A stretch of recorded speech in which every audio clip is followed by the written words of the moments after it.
Hi, Catherine. Hi, Gita. I have a lot of questions for you. I have been wearing makeup for a lot of years. I have very fair skin. Let's just put it that way. Very, very fair skin. But I've got a Okay. lot of red spots in my skin. What's a good way that I would be able to get a flawless look, trying to get away all those red spots? The red spots, yeah, absolutely. A lot of my clients have very similar complaints, redness, sort of breakouts, sensitivities. You definitely want to look at your skincare routine and pick the right products. You want products that are gentle yet really effective, and like the simple skincare range, and they have no dyes, artificial fragrances, and harsh chemicals. These are really the ingredients that you want to avoid. They can really be the cause of those red spots and those irritations. So, really look at the ingredients. That's my first tip. Okay, wow, that's a great. I wouldn't have ever thought of trying to look at my skincare routine. I thought maybe trying to cover it up. No, it's as simple as um, that. Yeah. yeah. How can someone get a glowing look if they have combination skin and they tend to have some oily parts on their skin? You just want to look at, use the right products as well. There are a lot of oil control products out there that will actually absorb the oil. Often people will try and, they'll stop using moisturizer because they think that's going to, stop the oil production. And that's not the case. You need to use oil controlling products that will absorb the oil but still retain the moisture, because we always want a gorgeous glow. That's absolutely key. So everyone should use moisturizer regardless of their skin type.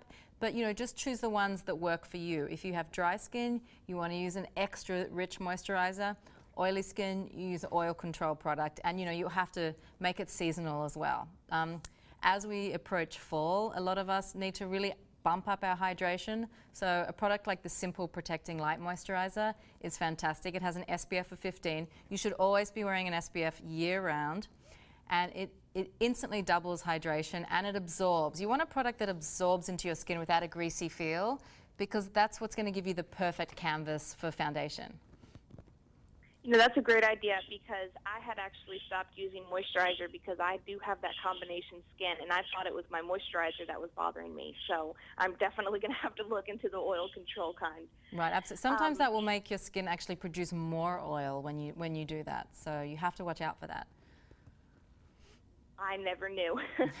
I actually do wear contacts, and my mascara always tends to flake into my eyes. Is there a type of mascara that doesn't flake so much or doesn't flake at all? Absolutely. I mean, if you have contacts, then I would stay away from waterproof mascaras, because they tend to get stuck in your contacts and they won't break down.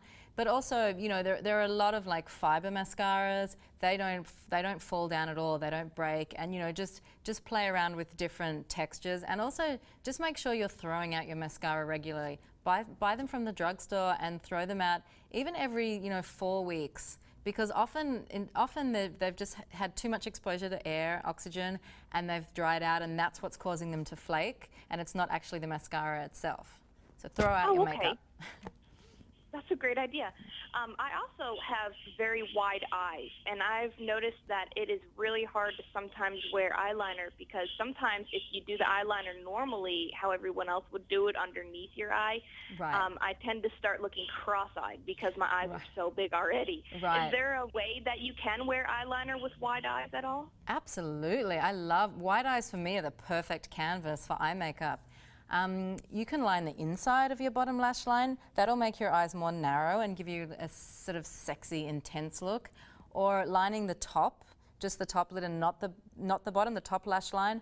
That can just cause a gorgeous cat eye, but it won't open your eyes as much as, say, lining the bottoms. So, but I love, you don't have to line the inside with a black. You can use a bronze or even a colored liner. It's a great, great sort of fall trend that people are doing. Colored liner close to the lash line, inside the waterline. It's a great trend, and it does make your eyes a little less wide and give them that sexy look.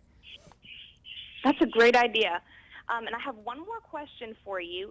For women with dry lips, is there another choice for color other than just using lip gloss at all? Well, for dry lips, yeah, absolutely. There's a lot of tinted lip balms, which are fantastic, and there's moisture-rich lipsticks these days that don't dry your lips out. But if your lips are dry, firstly you should up your water intake, and you can always exfoliate with a soft, wet toothbrush and a little bit of lip balm, just gently. That really helps. And there's some great lip exfoliators out there that really help with dry lips.